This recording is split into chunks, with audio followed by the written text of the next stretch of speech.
5 seconds. Start. Mr. Vice Chairman, the Delhi Corporation and the Congress Party and also the other political parties in the corporation, in the last corporation as well as in the present one, appointed one committee from the corporation consisting of all the parties, which was to consider and decide what amendments they wanted in the Municipal Corporation Act. In the present corporation, also a similar committee is there which has been examining the desirability of introducing new legislation to amend and improve the functioning of the present corporation. That committee is deciding and considering this issue, and its proposals and suggestions will be sent to the Home Ministry very shortly. The Home Ministry is also very anxious that various amendments should be brought forward and that the Act should be improved so as to make the corporation very effective and efficient. The Home Ministry have asked for suggestions and proposals from this committee, and the committee is also anxious about it. That being the case, I think that this bill may be postponed pending the consideration of all the suggestions which will come not only from this committee but from the Home Ministry. The Home Ministry themselves have quite a few proposals in view to introduce so as to take care of the various lacunae that are there.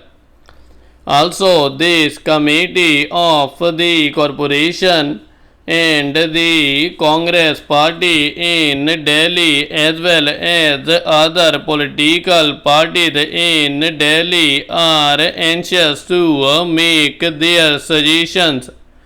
All those suggestions from all the parties and this corporation committee have to be examined in detail by the Home Ministry as well as the other departments concerned, and there should be several suggestions by the ministry itself.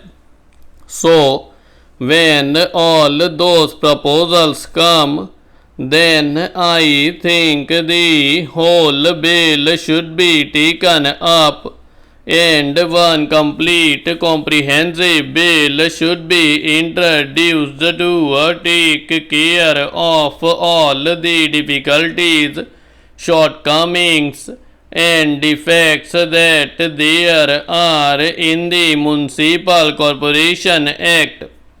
I may also briefly touch some of the difficulties that we have been facing for a very long time. I think the ministry is very particular that the power should be kept in the hands of the executive.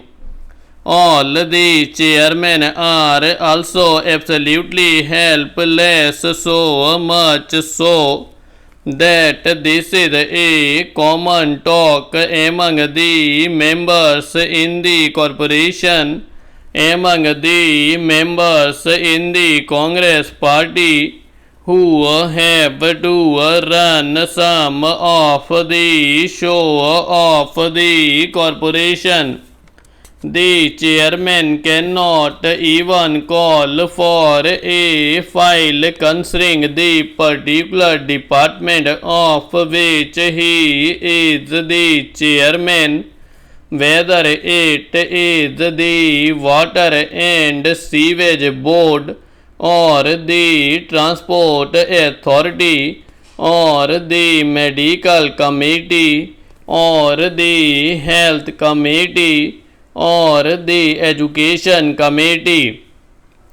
None of these elected chairmen who are there have the power or the authority to call for a file and examine the papers.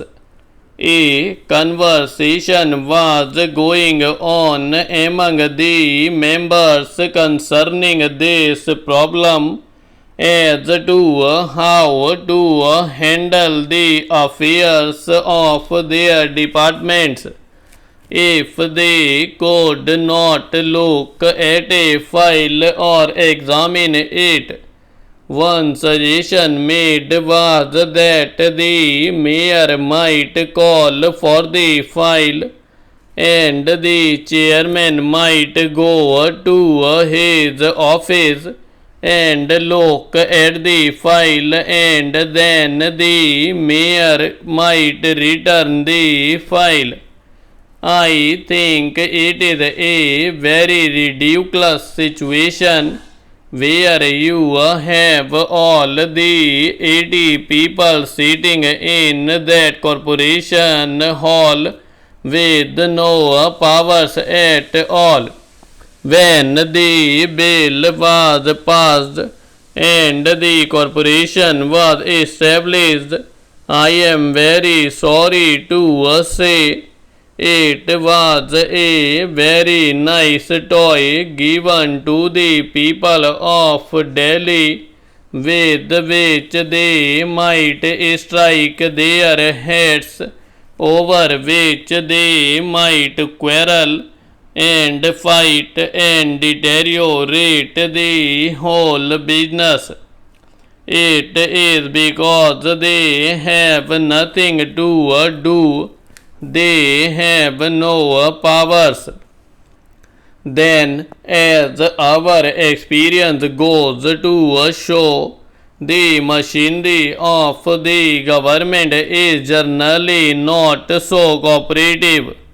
The government are not at all interested in seeing that the corporation's function should be successful or efficient, or that the corporation should succeed. By and large, and very unfortunately, they rarely want that this whole show should be going well.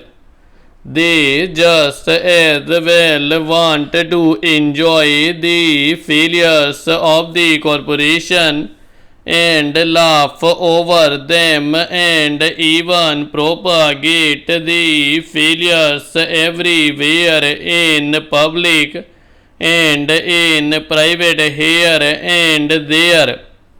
It is very discouraging, very bad for the moral of the administration and the public at large. Unfortunately, it is like that. It is a fact to reckon with. It is a situation to be faced. Resolutions have been passed by the corporation for so many years, for 3 years, 4 years, and so on. But I think half of the resolutions have not been implemented. Provisions have been made in the budgets for various things, but the money has not been used. The machinery of the corporation is not bothered about it. or is not serious enough or concerned about implementing the resolutions passed by the Parliament. The resolutions passed by the corporation have certainly to be taken very seriously and implemented faithfully. There is no faithful implementation. The elected members can do nothing about this matter.